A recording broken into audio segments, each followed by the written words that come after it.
Mesdames et messieurs, bienvenue et merci de suivre les informations sur RTI 1. Nous sommes en direct et voici les titres de cette édition. Le Premier ministre Amadou Gon Coulibaly a procédé au lancement des travaux de réhabilitation de l'axe Bouaké-Ferkessé-Dougou, coût des travaux 147 milliards de francs CFA.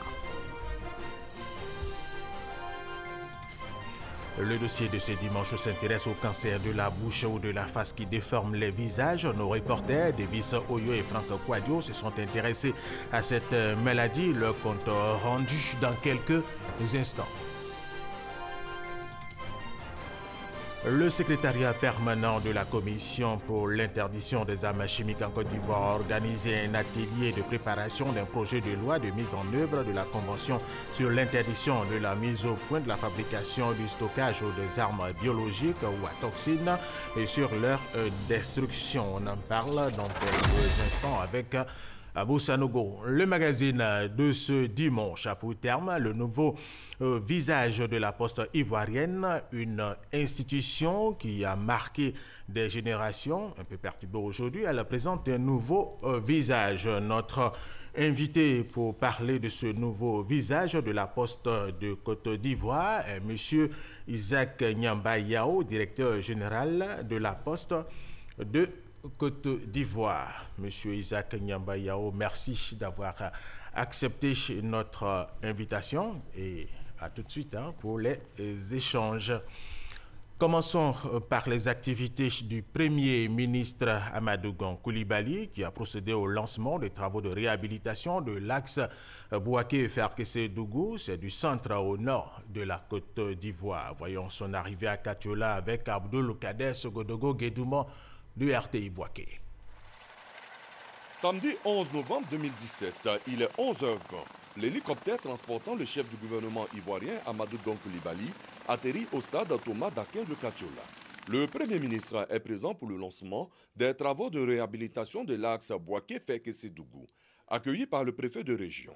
Juste à l'entrée du stade, l'attendaient plusieurs membres du gouvernement, des élus et des cadres des régions de Gbeke, du Hambol, du Poro et du Tchologo. Après quelques poignées de main, Amadou Gon Coulibaly, Premier ministre, ministre du Budget et du Portefeuille de l'État, va recevoir les honneurs militaires. Des honneurs rendus par 2 clairons du 3e bataillon d'infanterie, 2 sections de ce même camp, un peloton de l'escadron 1 tiers de Bouaké, sous les ordres du lieutenant Silué Polo Brahima. Après quoi, le chef du gouvernement a procédé à des visites. La préfecture des régions, le domicile du chef canton de Katiola et celui du doyen des cadres du Hambol, le général Gaston Guasséna-Koné, avant de mettre le cap sur le lieu de la cérémonie de lancement des travaux de réhabilitation de l'axe Bouaké-Ferkessé-Dougou, où il a eu droit à un véritable bain de foule. Le Premier ministre Amadou Gon Coulibaly a donc procédé au lancement des travaux de réhabilitation de l'axe Bouaké-Ferkessé-Dougou, coût des travaux 147 milliards de francs CFA. Wilfried Herman Djivé. Les travaux de réhabilitation de l'axe Bouaké-Ferkessé-Dougou peuvent démarrer. Le Premier ministre Amadou Gon Coulibaly donne le ton. Financé dans le cadre du C2D, le contrat de désendettement et de développement, le renforcement de la route Bouaké-Ferkessé-Dougou, longue de 220 km, est une partie importante du corridor communautaire Abidjan-Ouagadougou, Ouagadougou-Bamako. La route traverse 3 régions du pays, le Gbeke, le Hambol et le Tchologo. D'importants moyens techniques seront déployés pour sa réhabilitation. La route du Nord, cette route dont l'intérêt stratégique pour notre pays n'est plus à démontrer, est dans un état de dégradation tel que l'emprunteur est devenu un véritable parcours du combattant pour les usagers qui y rencontrent des dangers de tous ordres. Les travaux seront réalisés selon les techniques de recyclage des chaussées. C'est la 2e fois que cette technique est expérimentée en Côte d'Ivoire après la route à couper Bongouanou. La structure de chaussée choisie est composée de 6 cm de béton bitumineux, de 12 à 14 cm de grave bitume et d'un recyclage en place. Cette structure est dimensionnée pour durer plus de 15 ans et est particulièrement adaptée au trafic lourd et intense que porte la route du Nord. Faciliter et assurer la circulation des personnes et des biens entre les régions du pays reste une priorité pour le gouvernement. Après le lancement des travaux de prolongement de l'autoroute de Yamoussoukro à Tiébissou le 29 mars 2017, il est prévu le lancement de ceux de la section Tiébissou-Bouaké le 16 décembre 2017. Ainsi,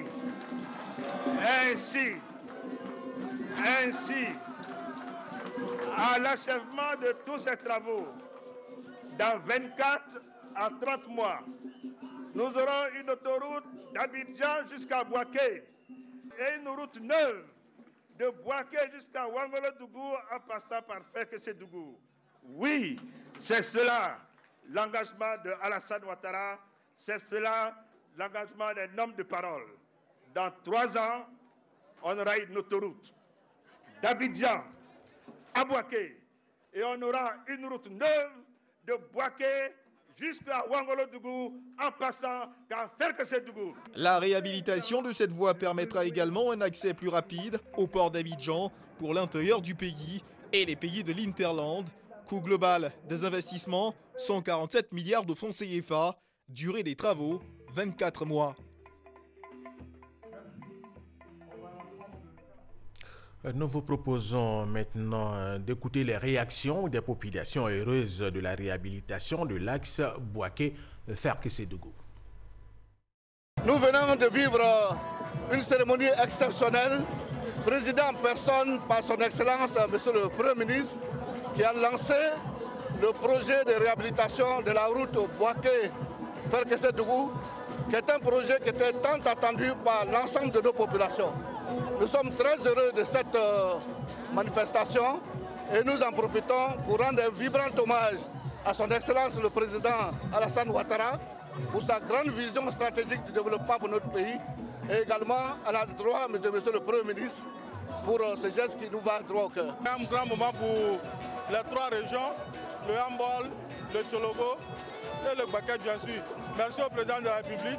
C'est le début de la fin de notre calvaire, c'est le début de la sécurité dans la zone.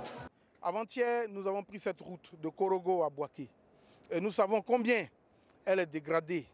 Mais personne n'a perdu espoir.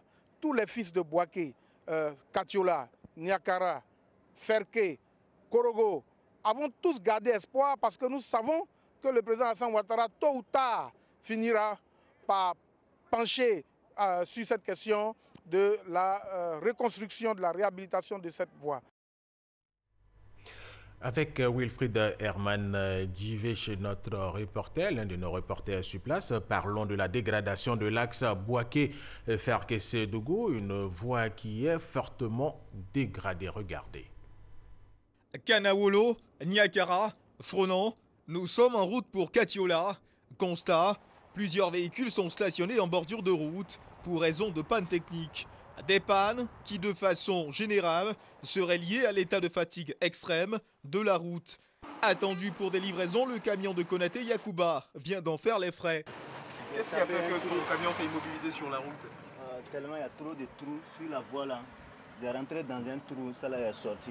Un raccord de ça qui est cassé. Konaté Yacouba tient coûte que coûte à nous présenter le responsable de son retard. Le coupable désigné, le voici, un véritable cratère en pleine chaussée qui n'a laissé aucune chance au conducteur infortuné. Et généralement quand c'est comme ça, est-ce que le camion ne tangue pas? Ça peut tomber et ça augmente la consommation. Ironie ou coïncidence, un mécanicien n'est jamais loin. Comme quoi, le malheur des uns fait le bonheur des autres. Nous, les mécaniciens, là, ça nous arrange. Hein. Parce que nous, on est au nord ici, là, il n'y a pas beaucoup de travail. Donc, les camions qui passent là, s'il y a d'autres qui sont gâtés là, nous, on en profite en même temps pour réparer. Ça aussi, nous, on est là pour ça. Donc, même si la route là n'est pas arrangée, nous, en tout cas, moi, je ne me plains pas, quoi. Ah bon, donc c'est bon pour tes affaires, c'est ça? Voilà, parce que dans ça aussi, moi aussi, je mange beaucoup. Sinon, si la route est trop bonne là, ils vont passer, ça ne va pas se gâter, tout le monde va passer. Ah bon, moi j'ai mangé quoi? Une route en mauvais état qui profite à certains. On demande que les autorités n'aient qu'à arranger la voie là pour que ça évite beaucoup de pannes et beaucoup de dégâts sur la voie. Ce gros camion, lui, vient de terminer sa course dans un ravin En essayant d'éviter les nids de poules, il s'est retrouvé les 22 roues en l'air. Les travaux de construction et de bitumage de l'axe Bouaké-Ferke-Sédougou datent des années 70. Ils ont bien besoin d'un souffle nouveau. Voilà, et bientôt ce mécanicien va s'installer en ville pour faire ses affaires. Restons au nord de la Côte d'Ivoire, mais cette fois à Korogo, capitale de la région du Poro, où s'est rendu le directeur général de l'AGEROUTE pour le constat des travaux routiers dans la ville de Korogo. Patricia Omouetia. Dans la ville de Korogo, le boulevard Alassane Ouattara connaît une dégradation avancée. En visite sur le chantier, le directeur général a invité les entreprises à prendre des dispositions techniques et financières pour achever les travaux dans un bref délai. À Kong comme à Korogo, le responsable de l'AGEROUTE a eu des entretiens avec les autorités préfectorales. Autorités et populations ont exprimé leur volonté de voir ces projets terminés en vue d'écouler facilement leurs produits. Face aux difficultés exprimées, Pierre Dimba les a rassurés. Il a promis rendre compte au ministre des Infrastructures économiques afin que les entreprises s'activent.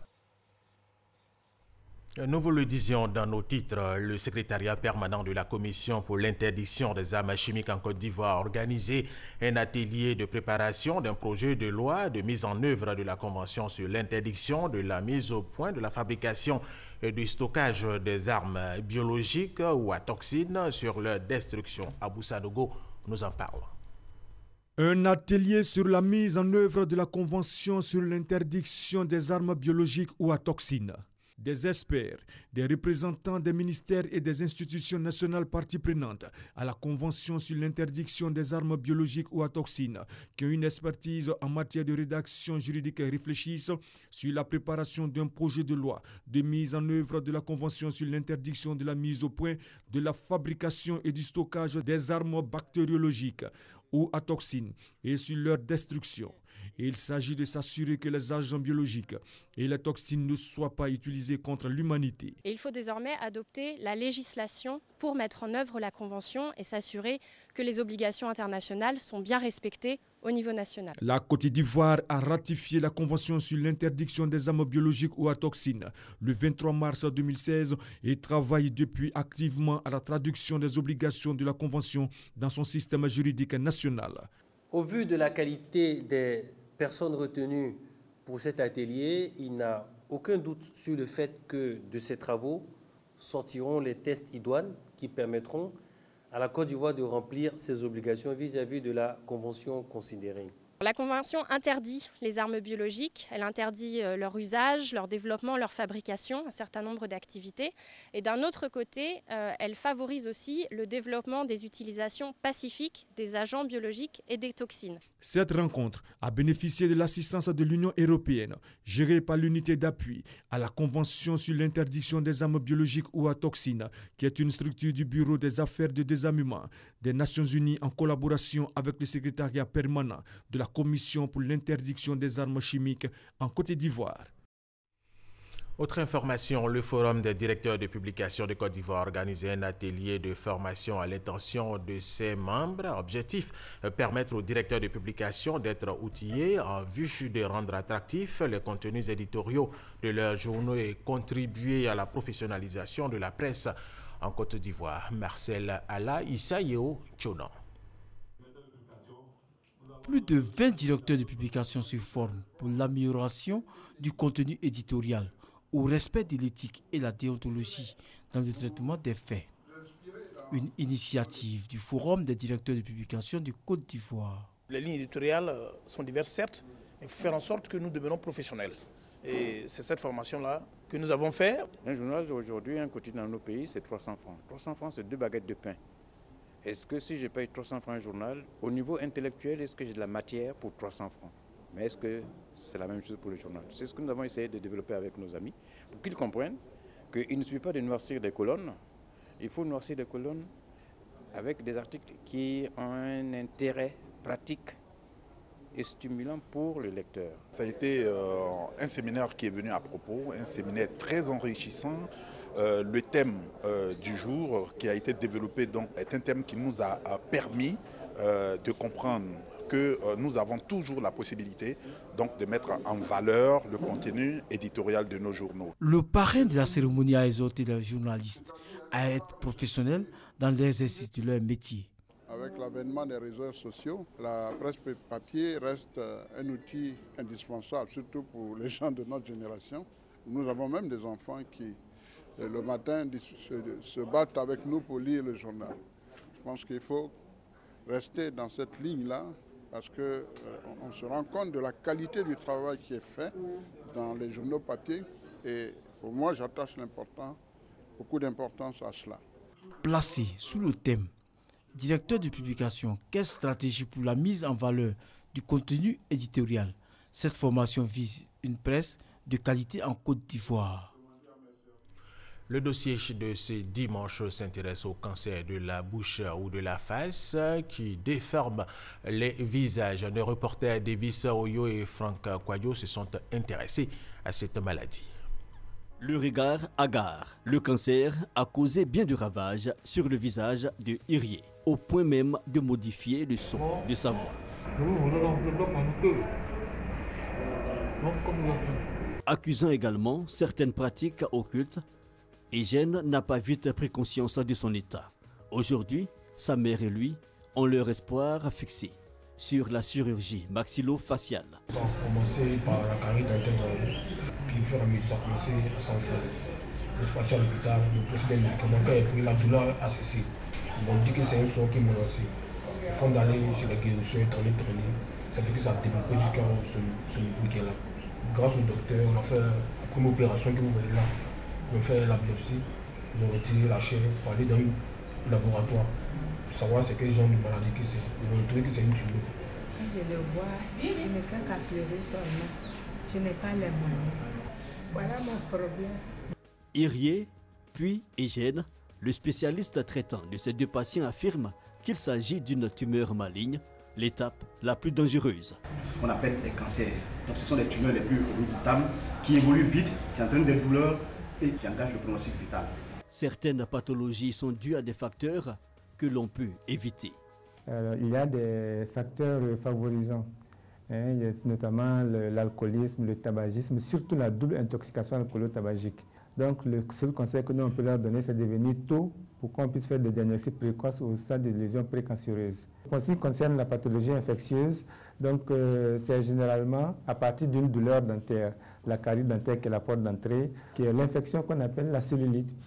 Mais il faut venir tôt, sinon le pronostic esthétique rentre en jeu. Dans la chambre voisine, Mamadou, ancien fumeur et alcoolique touché par des complications de cellules d'origine dentaire, a pu vaincre son mal grâce à la chirurgie réparatrice. Avant, je souffrais beaucoup, mais aujourd'hui, Dieu merci. J'ai beaucoup retrouvé. Deux autres malades, Sandrine et Mariam, atteintes de tumeurs bénignes pour la première et la seconde de Mona, encore appelée la maladie de l'extrême pauvreté. Elles peuvent aujourd'hui s'afficher en public et vaquer à leurs activités. Avant, je ne pouvais même pas sortir. Papa, quand il avait 2 ans, la maladie a commencé. Il y avait les voisins qui disaient à maman, ils ont qu'à me rejeter. Donc elle n'a qu'à me jeter même, que je ne vais pas réussir. Aujourd'hui, je suis là, j'ai fait que je sors aujourd'hui.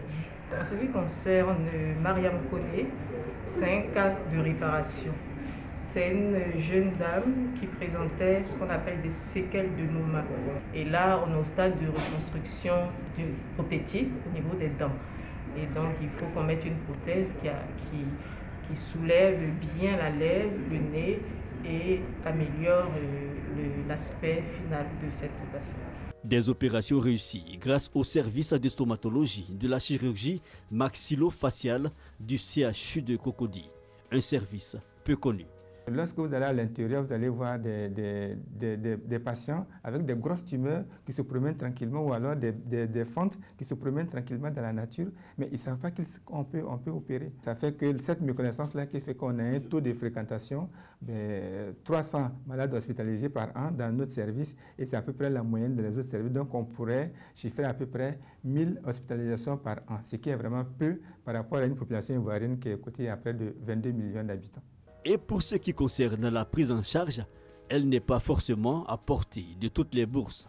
Nous demandons, ce sur quoi nous voulons insister, c'est que les patients qui présentent ces facteurs de risque, qui consultent tôt, qu'ils sachent que dans le service de stomatologie et de chirurgie maxillofaciale de CHU de Cocody, il y a des compétences pour prendre en charge les tumeurs, que ce soit des tumeurs bénignes, que ce soit des tumeurs malignes.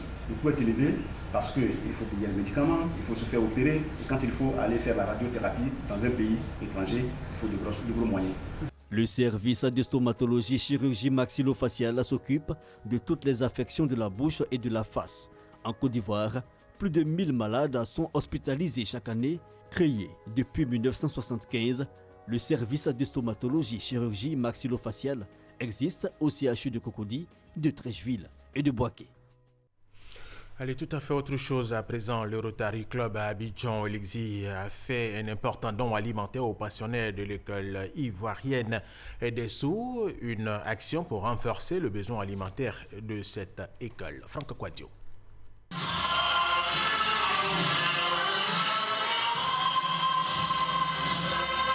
L'Abidjanaise exécutée dans le langage des sourds muets pour souhaiter la bienvenue aux Rotariens d'Abidjan Elixir.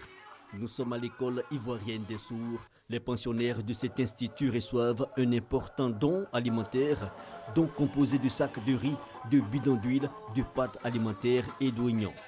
Une action qui s'inscrit dans l'un des axes stratégiques du Rotary Club Abidjan Elixir, à savoir la lutte contre la pauvreté.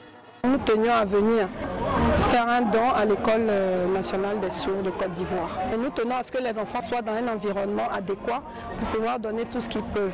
Parce que nous pensons que même les enfants handicapés ont aussi leur pierre à apporter au développement de notre pays. Le don vient renforcer les besoins alimentaires de l'école qui accueille pour l'année scolaire 2017-2018 plus de 300 pensionnaires.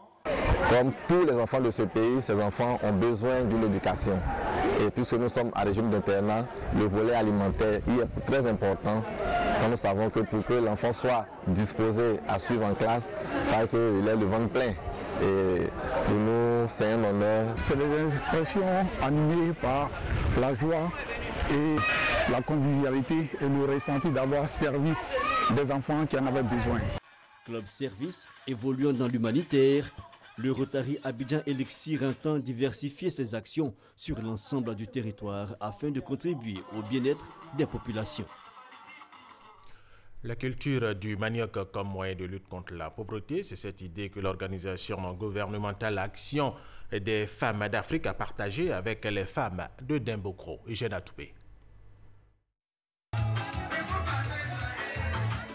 Ces femmes de Dimbokro sont heureuses de s'engager dans le projet Un Agba, un hectare de manioc.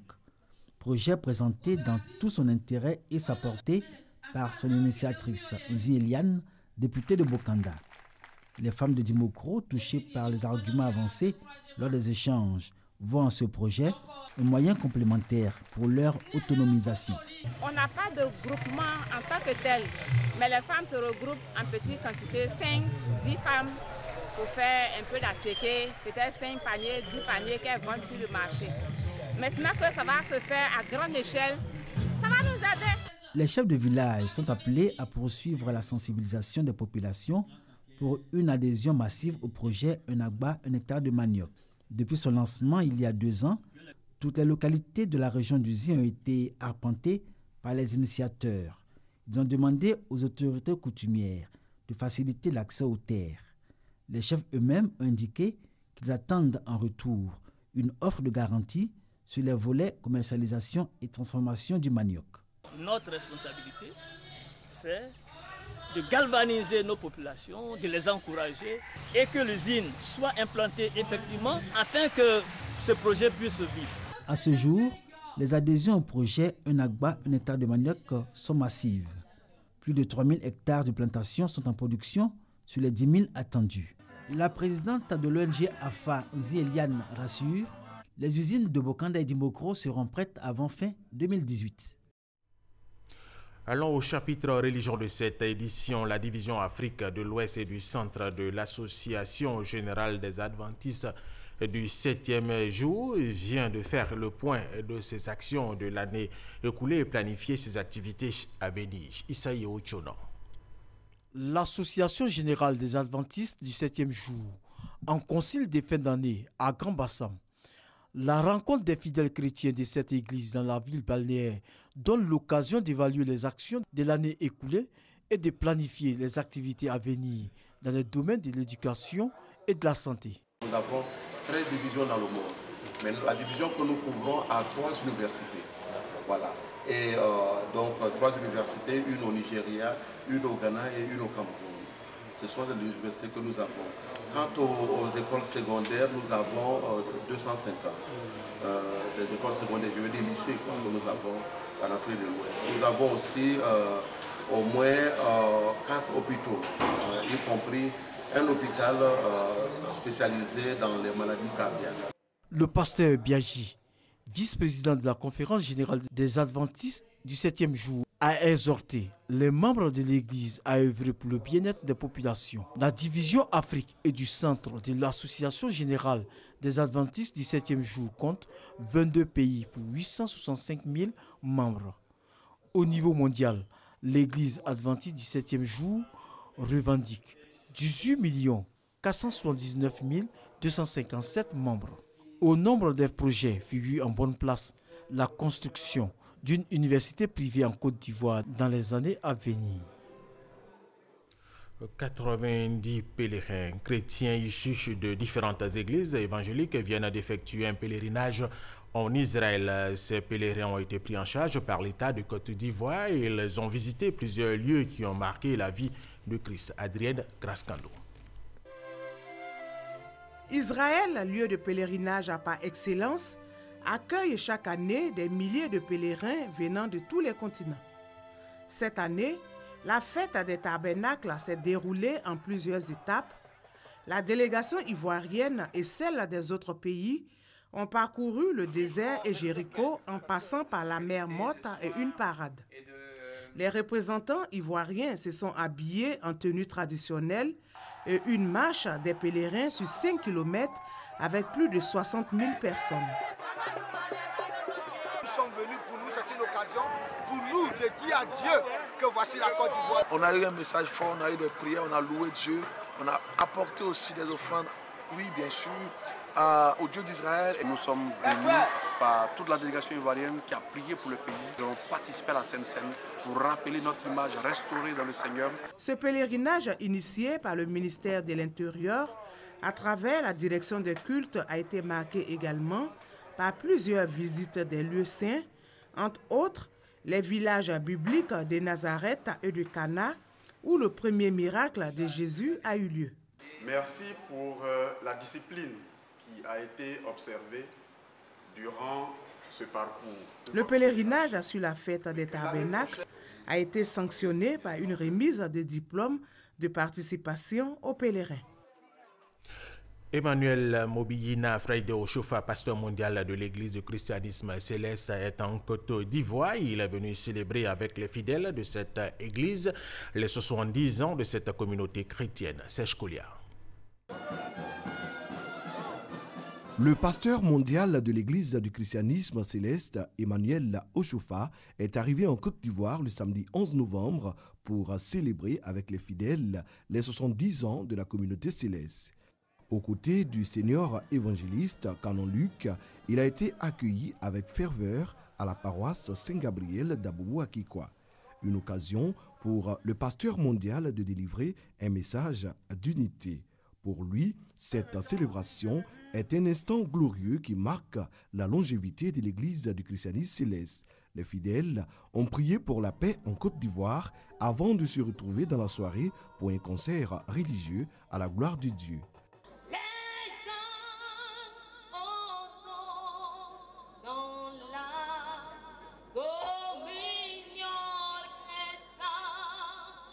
Ensuite, un culte d'action de grâce le dimanche pour demander au Seigneur de préserver la cohésion sociale en Côte d'Ivoire et au sein des communautés du christianisme céleste. La seule chose que nous voulons, c'est la paix entre les enfants de la Côte d'Ivoire. Les familles blessées dans la joie de Dieu.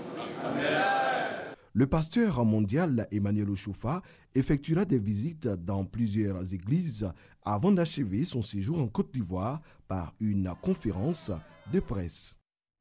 D'autres fidèles chrétiens prient aussi pour la Côte d'Ivoire. Ils prient également pour tous les dirigeants. Cette rencontre de prière a lieu au Palais des Sports de Treichville. Franck Quadio. Des milliers de chrétiens prennent d'assaut le Palais des Sports de Treichville pour implorer la grâce de Dieu sur la Côte d'Ivoire afin que les cœurs soient remplis de paix et d'amour. Les fidèles de l'Église évangélique Ambassade des Miracles veulent à travers leur 3e convention internationale sensibiliser les Ivoiriens à se détourner des mauvaises pratiques, puis à aller aussi dans le sens de la cohésion nationale. Notre pays n'a pas besoin de division, mais plutôt d'union, selon le révérend Ouattara Mohamed Idriss. Si la paix se manifeste dans le cœur de tout un chacun par la réconciliation avec Dieu, il va prévaloir dans le pays un climat de paix. Je crois que nous devons tous revenir à Dieu, tous autant que nous sommes, pour que Dieu puisse régner en nous et régner dans notre pays.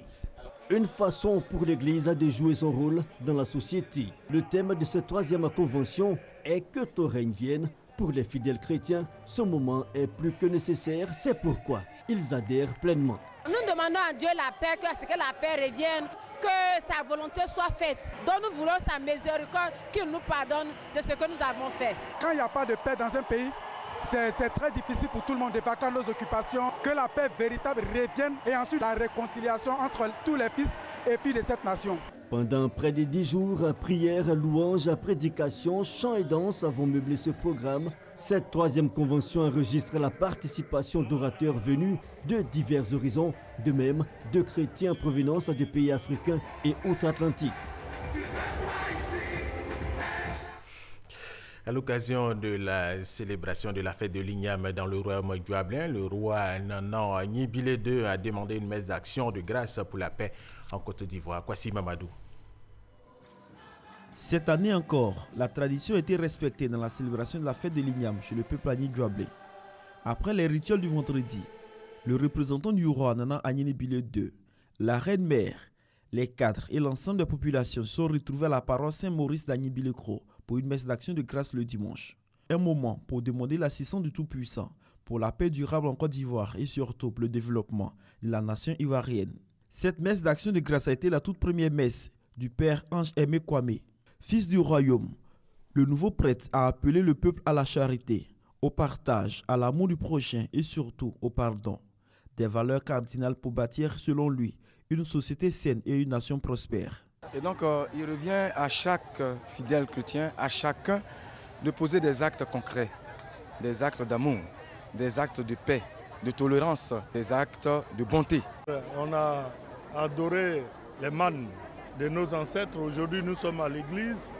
Donc, vous voyez que c'est une conjugaison harmonieuse pour célébrer la paix dans la région et dans tout le pays. Cet appel à l'union est essentiel et nous voulons nous y associer et que Dieu lui-même nous encourage. Au cours de cette messe, les nouveaux-nés ont été baptisés des offrandes faites pour pérenniser l'union et la solidarité qui existent déjà entre ces populations. Du sport, le Maroc et la Tunisie se sont qualifiés hier samedi pour la Coupe du Monde 2018 en Russie en arrachant les 2 derniers billets qualificatifs de la zone Afrique. Ils rejoignent le Nigeria, l'Égypte et le Sénégal qui s'étaient déjà qualifiés. Les Marocains ont battu la Côte d'Ivoire par 2-0. La Tunisie a fait match nul 0-0 avec la Libye, mais suffisant pour se qualifier.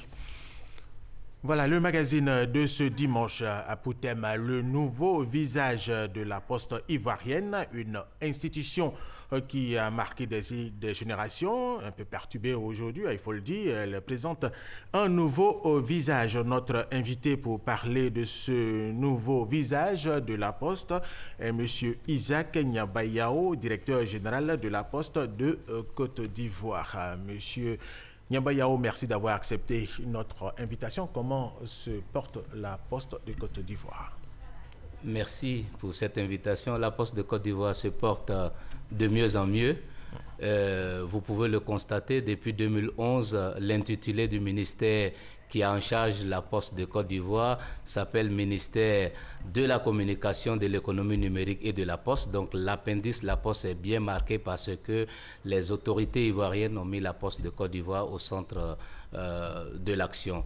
Elle est en ce moment dans son processus de restructuration, plan de restructuration opérationnelle et financier qui a commencé et qui se met petit à petit en place. Donc la Poste se porte de mieux en mieux. Donc la Poste de Côte d'Ivoire demeure. Avant de poursuivre notre entretien, nous allons suivre ce reportage d'Astou Touré sur le nouveau visage de la Poste de Côte d'Ivoire. La Poste a pour mission d'assurer le transport de messagerie, de marchandises ainsi que le transfert d'argent. Depuis quelques années, elle se trouve confrontée au défi du numérique, une situation qui a occasionné le licenciement d'environ une centaine de ses agents. Aujourd'hui, la Poste s'est engagée dans un processus de redynamisation au moyen du numérique par la création de produits innovants. Il s'agit de permettre aux citoyens d'effectuer à proximité de chez lui, à l'agence postale, des documents administratifs tels que des copies d'extraits de naissance, de mariage, les casiers judiciaires, les inscriptions au concours, assurer les transactions commerciales et pouvoir naviguer sur Internet. En cours de réalisation, les activités bancaires de la Poste également reprendront très prochainement avec les guichets automatiques dans chaque agence de poste. Cette parade d'engins est le signe de ce nouveau départ pour la Poste de Côte d'Ivoire. Un repositionnement sous le signe de l'intégration, de l'innovation et de l'inclusion. Voilà, parade d'engins, il y a une vaste opération de charme à travers tout le pays. Monsieur Nyabayao, de quoi s'agit-il? Il s'agit de montrer que la Poste de Côte d'Ivoire est de retour. Et cette nouvelle opération, effectivement, est un élément important pour nous parce qu'il faut le reconnaître, nous n'avons pas été pendant plusieurs années au rendez-vous de la qualité. Donc première chose, c'est de montrer que nous sommes là et que nous voulons reprendre avec la population qui a toujours été notre partenaire, donc ramener le capital sympathie et puis démontrer que l'institution, la Poste de Côte d'Ivoire peut être une institution pour faciliter la vie des citoyens.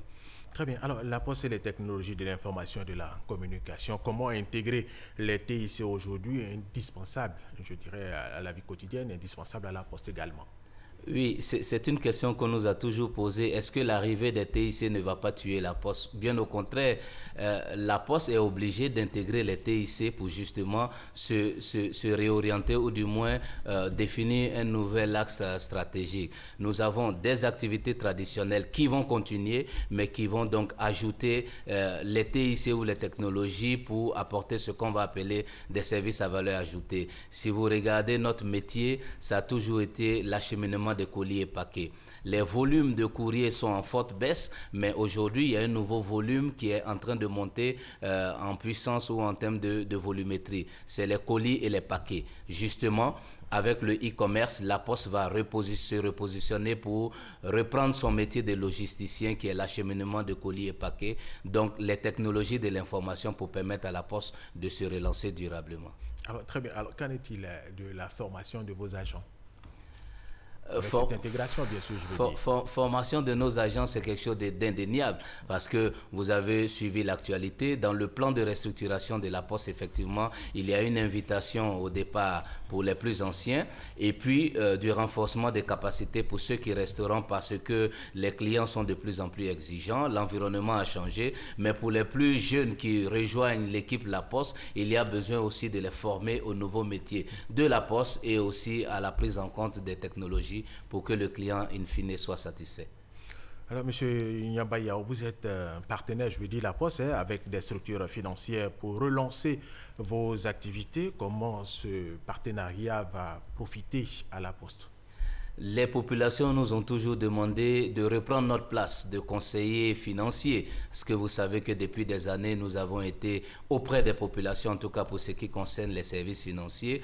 Ce partenariat avec notre partenaire bancaire va nous permettre de transformer l'ensemble du réseau de La Poste le plus vaste en Côte d'Ivoire comme le point de conseil financier pour les populations qui n'attendent pas des choses extraordinaires, qui ont besoin de faire ce qu'on appelle appelle du cash-in, cash-out, d'avoir un accompagnement pour financer leurs petites activités, mais surtout d'avoir un point pour dénouer des transactions financières de leur quotidien. Donc, nous allons utiliser notre réseau avec ce partenaire pour apporter les services au plus grand nombre de la population. Un véritable réseau à mettre en place. On peut dire avec vous que la Poste, la nouvelle Poste, la Poste de Côte d'Ivoire, a une nouvelle identité.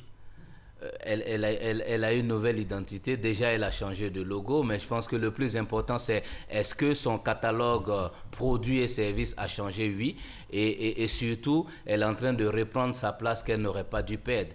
Être l'opérateur des services aux citoyens, celui qui facilite la vie à monsieur tout le monde. Si je suis dans mon long village de Ono Salsi ou d'Aboudé Kwassikro, il faut que j'ai la possibilité de dénouer des transactions financières, administratives, en tout cas mon quotidien. Donc la Poste est de retour et le partenaire de l'ensemble de la population. Bon retour. Le barrage de Soubré a été inauguré il y a de cela quelques jours, vous le savez très bien, M. Nyamba Yao. Alors la Poste de Côte d'Ivoire a décidé d'immortaliser l'événement. Oui, nous avons décidé d'immortaliser l'événement. Je pense que c'est le lieu de saluer l'entre-gens et le coup d'œil du ministre Bruno Nabagno-Koné qui nous a dit « Mais pourquoi on ne reprendrait pas ce qui avait cours à l'époque du feu le président Félix Houphouët-Boigny ?» Tous les événements de cette envergure étaient immortalisés par la production d'un thème.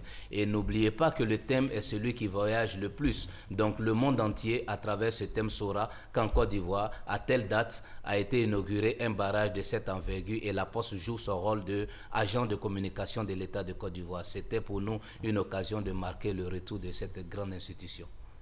Donc la Poste, maison du citoyen, des entreprises et le coursier de l'État, c'est ça? C'est exactement cela. Très bien. Alors, quel sera le visage de la Poste de Côte d'Ivoire d'ici à 2020, une poste qui va abriter le congrès de l'Union postale universelle?